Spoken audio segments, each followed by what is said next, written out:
Yo, what is up guys? Welcome back to a brand new F1 2020 video. Today I'm back with another league racing video. As you can see, I'm about to head out for my final qualifying lap because he's suddenly have a 140.091 with provisional pole.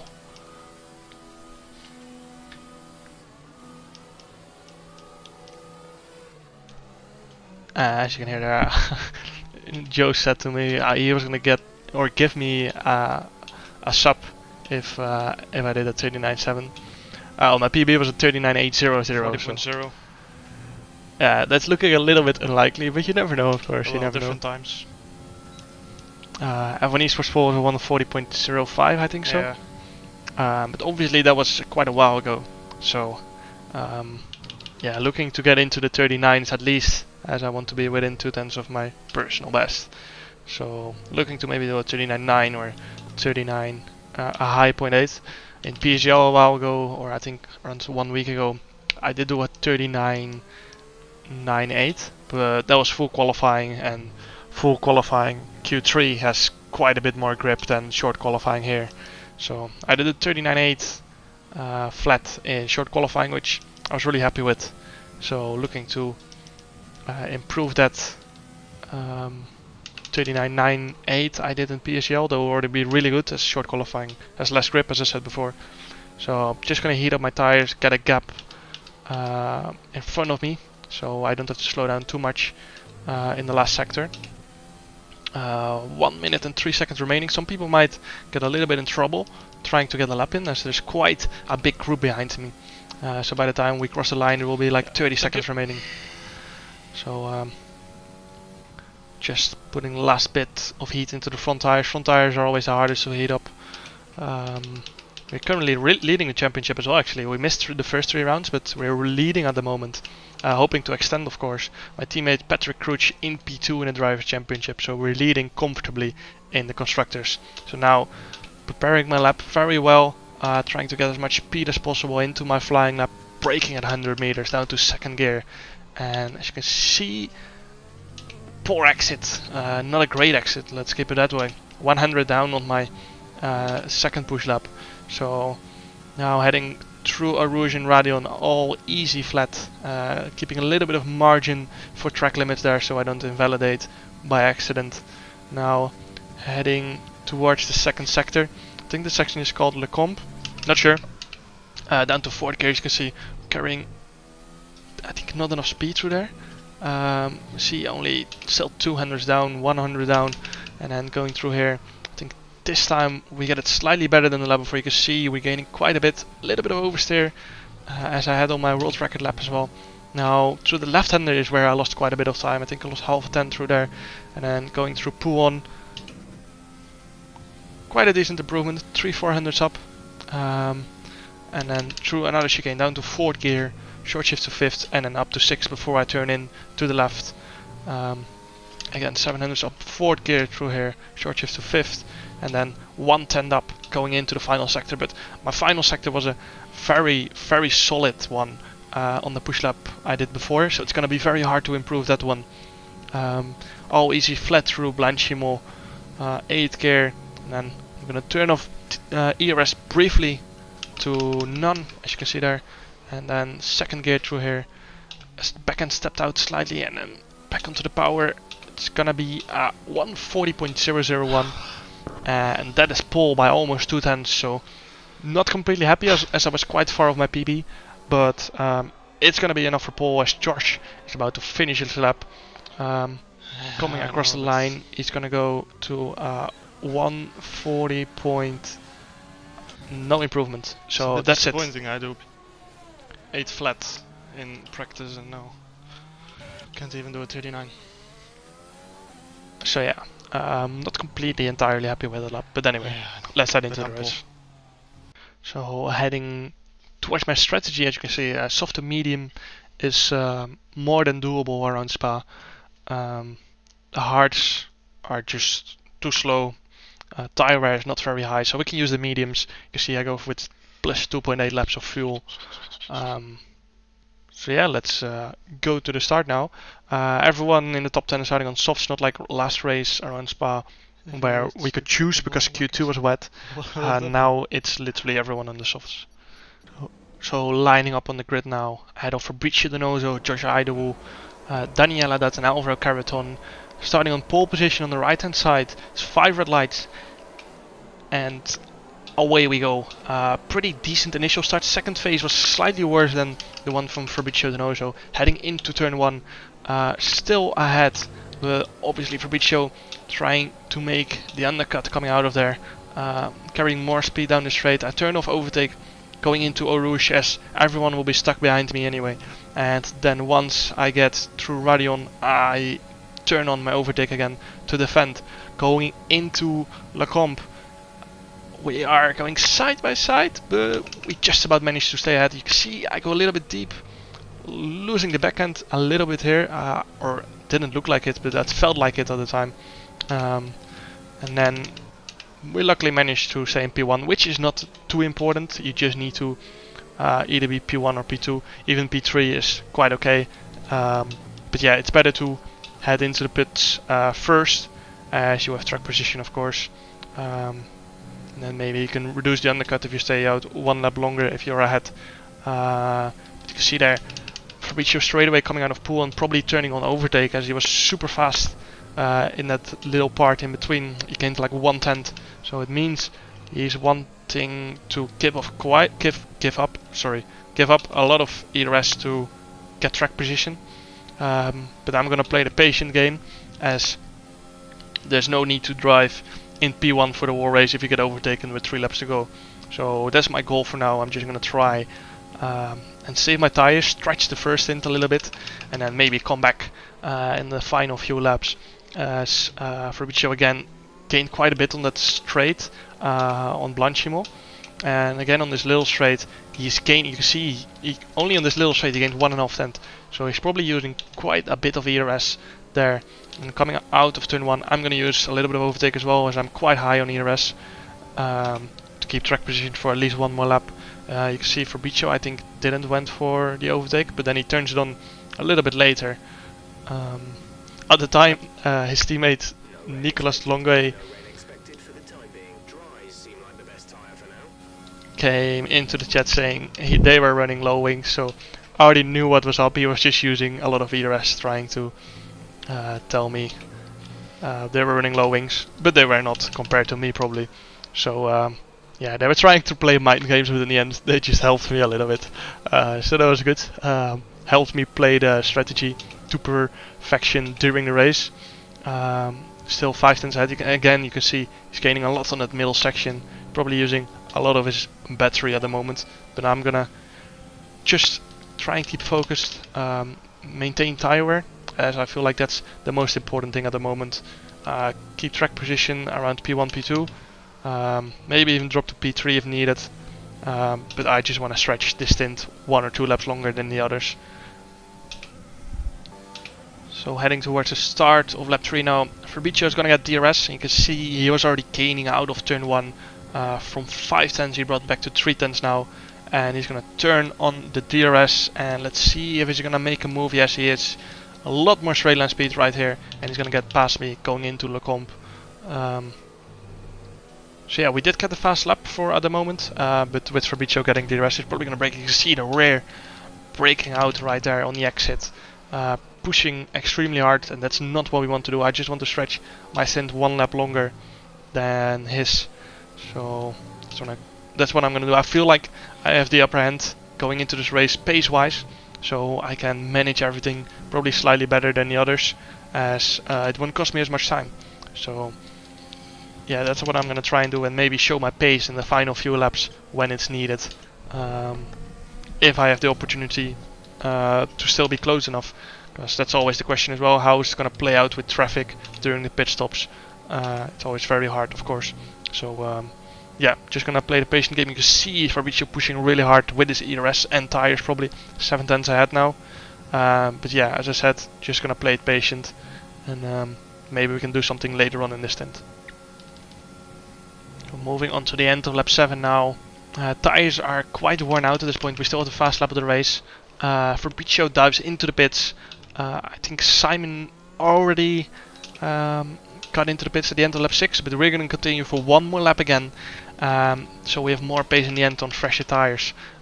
Josh Idowu follows me for another lap, which means we'll have a clear pit lane, which is very important, of course. Remember, last Spa race I got held for 5 seconds. We don't want that, as it will completely ruin my race. So gonna stay out for one more lap, try and stay ahead of Josh, of course, and then see where we come out. You can see I use quite a lot of ERS just on this straight because I want to minimize the undercut Fabrizio is going to have, as it's a very long lap. So fresh tires basically make up a lot of time, simply because there are more corners to make up the time when you have fresher tires. So I'm absolutely pushing the limits here on this in lap. I think tires are around 65 to 70% at this point, so they're dropping off quite aggressively. Especially the rears are struggling. They're basically screaming at this point compared to the fronts. Spa is always quite harsh on the rear tires. A lot of heavy traction zones and fast chicanes. You can see there's 72% on the rear left, and on the final straight towards the pits, I'm looking to use a lot of ERS again. So again, as I said before, minimize the undercut. So I'm gonna turn on the overtake here, keep it in rich. You can see the rear wants to step out through there, and I'm gonna box this lap. So you can see there I keep the overtake on into here, and then once I come out of the pits I'll probably be around 80 to 90% again, 75% on the rear left. So this lap we have to come into the box, otherwise we're risking a puncture. I'll lock up slightly the right front there, but no big issues. Taking it a little bit cautious into the pits, don't want to get wing damage, and then turn on the pit limiter. Bit weird that I'm suddenly now at the front of the pit lane. I'm obviously used to being the second last team in the pits, as Alfa Romeo was. Josh got held for no reason. No, I don't think so. Yeah, as you can hear me say there, I was thinking Josh was maybe gonna get held, but he didn't get held that much. But I think he gets out very awkwardly into traffic here. So maybe he got held for half a second to a second, and that just puts him into traffic. Just didn't get DRS. As you can hear me say there, I just missed DRS from Triton Matthias ahead of me, which is unfortunate, but now we're just gonna have to pass him next lap on this straight, as he still needs to make a pit stop. So he's probably not gonna fight us too hard, as he will only ruin his own race a little bit. So I'm gonna close the gap, not use any ERS, and then try to get past him on the camel straight, and then after that we have to close the gap to Fabrizio, who is almost 2 seconds ahead. Fabrizio will probably break out of DRS in this lap, as Matthias is on way older tires, of course. Probably has slightly less raw speed at this track, so we're gonna try and close in just on the tire advantage and just on our raw speed, not by using any ERS, as Fabrizio is now out of the DRS from Matthias. And I think Fabrizio pushed really hard, because I remember seeing on this straight, I think so, or maybe the next lap, that his rear light was flashing. So that means he's on low deployment, and we have basically a 60 to 70% advantage on the battery. Fabrizio now 2 seconds ahead of us, so we have to close at least 1 second to get back into the DRS.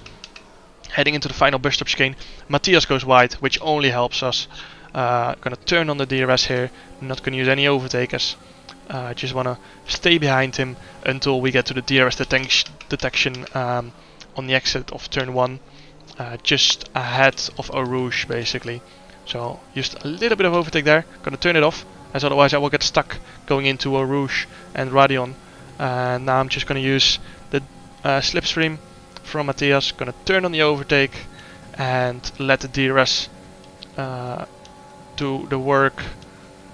As Daniela Dutt is trying to get past Matthias as well straight away. Probably used a lot of ERS to do that, but I don't mind that, as I think Daniela using all of that ERS is not really a threat to us anymore for the next few laps, at least, as we simply have almost a full battery. We gained already half a second by just turning on the DRS, I think so, on that camel straight, and now we're gonna push to try and close that gap, or at least bring it down to 9 to 8, or around 8 to 9 tenths. As Alessio is 5.5 seconds ahead. You can see it's dropping very fast, but I think he disconnected or left the session. So Not sure what there happened, but anyway, we just have to focus now and try to get that gap down to 1 second. We're gonna turn on the overtake here as we have loads of it anyway.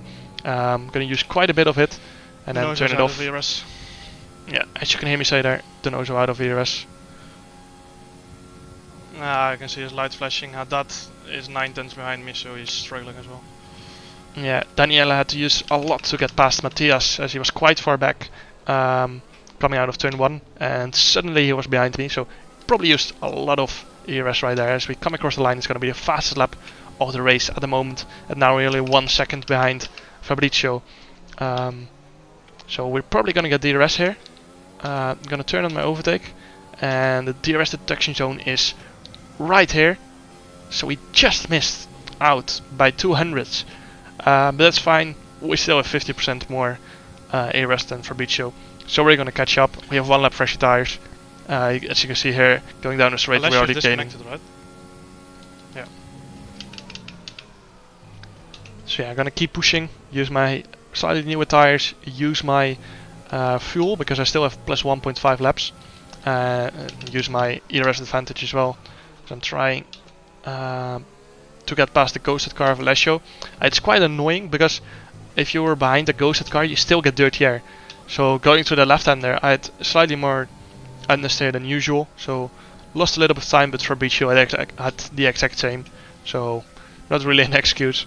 But Fabrizio 9.8 tenths ahead of me now, and we are gonna use my battery, of course, on this exit in a second to try and get within DRS. Fabrizio probably pushing really hard still, but we simply have the battery advantage as he used it on that outlap to try and get the undercut stretched as far as possible. But now we are within 1 second. I'm gonna recharge my battery, try to save my tires a little bit, so we have more pace at the end of the race. Recharging your ERS is quite hard to run Spa because of the long straights, of course. So then you use it all down the straight and you don't really get the chance to recharge. So I think you regain maybe like 5% per lap, more or less, depending on what setup you run, of course. But now we're back in a DRS. I'm gonna try and save tires as much as possible. Same for the ERS and same for the fuel, so we have the advantage towards the end of the race. So now moving on to the end of lap 19, you can see we're on 86%, and probably by the time we get out of turn 1 we're back on 100%. 2 tenths behind Fabrizio, Daniela that's still 8 tenths behind, and Simon Weigang another 1.3 seconds behind that, but he has a 3-second time penalty, so we're not under threat from him.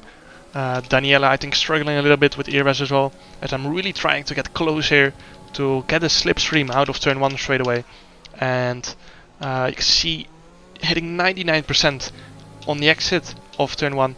I use a little bit of overtake, but Fabrizio you can see is slowing down on the entry, but to try and get me stuck, but I want to get the momentum, of course. He's gonna turn on his overtake right here, as you can see.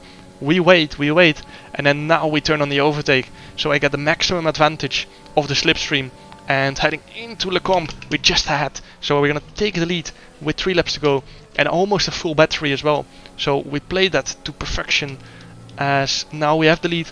Fabrizio, I heard from JD, who was with me in a Discord call, told me he was struggling with the battery. He was around 20 to 30%, so I basically have 60% battery advantages. Fabrizio tried in all those laps to try and stay ahead, which drained him quite a lot, because obviously if you have the DRS you regenerate ERS more, and Fabrizio didn't have that, so he probably wanted to keep the track position, as of course if you go into the last lap with equal amounts of ERS, then it's gonna be hard even with DRS to get past, as yeah, just passing with DRS is not as easy, but you just regenerate more ERS. So now going into the second last lap we have more ERS, and we're gonna put a personal best lap in as well, because of course the DRS and the slipstream helped with that in the first sector. So now coming across the line, it's gonna be a 132.4 43.4 210 improvement, and Daniela that I think almost broke out of DRS. He almost outside of a second. I think he is actually 1 second out of Fabrizio's zone. But now going up camel straight for the second last time. Fabricio using all his... he has now. Yeah, as you can hear me say there, he's using everything he has. He has DRS as well, you can see he's closing in quite a lot. But I'm just gonna move over to the middle so he cannot send it on me. So now he has used everything. Yeah, as you can hear me say there, he has no ERS left at this point. So in the final lap, we're gonna be safe. Heading on to camel straight probably, unless he does something incredible in the middle sector, maybe he can send it into turn 1. But let's not forget, I've also been saving tires a little bit while I was behind Fabricio. We still have more than enough fuel to defend probably, as Daniela is now 1.2 seconds behind Fabricio, so he's not gonna get DRS. And I was struggling a little bit with the rears at this point, but I saw the exact same for Fabricio. So maybe even a little bit more, as Fabricio was pushing a little bit harder at the start of this medium stint. So now going towards Blanchimol, used my ERS a little bit. I was thinking about maybe going for the fastest lap, but as you can see in a second, I think someone puts a 42.0, which is simply not really possible on those old mediums versus new softs where the 42.0 was done with. So yeah, still gonna use all of my ERS of course to try and stay safe from Fabricio, regenerate a little bit of ERS in that final lap or in that middle sector. But now we're gonna turn it on. You can see the gap we pull towards Arouge. Fabricio, actually it was only half a tenth, but then I keep it on through here and we gain more time. You can see Fabricio gets a penalty. So that's basically a penalty as well. Raced on at this point, as unless I spin and Daniela gets past, we're gonna finish ahead. I have 0 warnings at this point. I was thinking about fastest lap, but someone just put a 42.0. So yeah, as you can hear me say there, someone put a 42.0 on new softs, so fastest lap is out of the window. Nah, I'm only two tenths up. Yeah, so maybe like a 42.8 was possible, 42.7, maybe even a 42.6, but a 42.0 is well out of contention. As you can see there, the rear is getting a little bit floaty, so rear tires are not there to put the fastest lap. So it's probably going to be 25 points only, but still, my championship rival Patrick Crouch, who is second in the championship, is not going to score any points. He's outside of the top 10. So 3 tenths up through the middle sector on my own lap time. I'm going to use all of my ERS here to pull the gap to over 1 second. And heading into the final burst stop chicane for the last time this race. We're gonna come across the finish with more than enough fuel, ERS and tire life left. And it's gonna be P1 for 3 races in a row with a 43.1 as my fastest lap. So yeah, still quite far away from that total fast lap of the race. But I didn't really take any risk in that last lap, just want to get across the finish. Oh no, Patrick spins last corner. Yeah, so Patrick went into the pits at the end of lap 11 onto softs, so he had to do like 11 laps on softs. It didn't look like it, but he came out so far behind. He had a puncture there, like, as you can see. Surely. In a second. Yeah, as you can see there, a puncture for Patrick. Ah, he had a puncture, that's why. So yeah, very unfortunate for Patrick, as a Racing Point spins across the line. A puncture for Patrick, so that means 0 points. I think Daniela that goes up to P2 in the championship now. But once again, we extend the championship, and we are leading now, I think by around 25 points more or less, maybe even a little bit more, going into next week, which is Silverstone short. But first I will have Zandvoort PSGL this Thursday, so make sure to check that out. I will be live streaming it on Twitch, so I think it's at 18:45 GMT or 7 o'clock GMT. But anyway, managed to win my 3rd race in a row, looking to make it 4 of course next week. So hope you guys enjoyed this video. Make sure to like and subscribe if you want to see more, and see you guys next time. Ciao.